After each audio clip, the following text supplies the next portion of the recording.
I didn't know if God was real or not, if I was really a Christian in high school, because I had conflict with my parents. I think that's another Mm-hmm. key.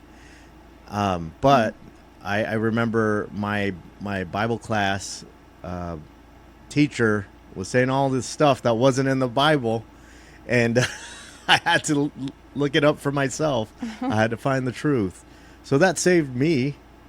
But I do agree with you. For a lot of people, they lose their faith because it wasn't a culture. Academics is very important, but with homeschooling, you can focus on what they really are passionate about. Yeah.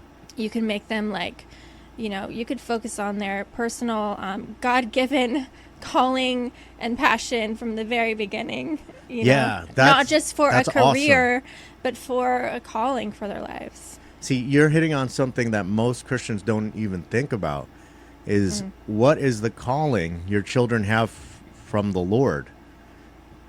People say, "Oh, it's you go to school to get a job to earn money." But that's not our purpose. I mean, it's part of our purpose, but our main purpose is to fulfill what God has for us, the dreams that God has for us while we're still on the earth. Mm-hmm. And that's a huge difference. And I think homeschool fits the bill. Mm-hmm. Why do we homeschool? Let me count the ways. I could go on and on, probably.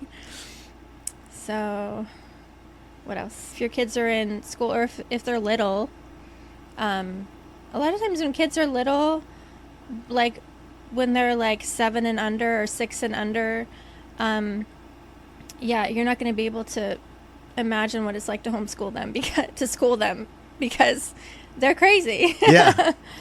And our kids aren't really even like hyperactive, but yeah, because their little bodies aren't really meant to be in a classroom yet. But I think as they mature, you just do, I mean, you could start with like 10 minutes of like writing and like numbers and stuff. And, you know what I mean? Like, Yeah. I don't want people to be like intimidated because like they're thinking about school at home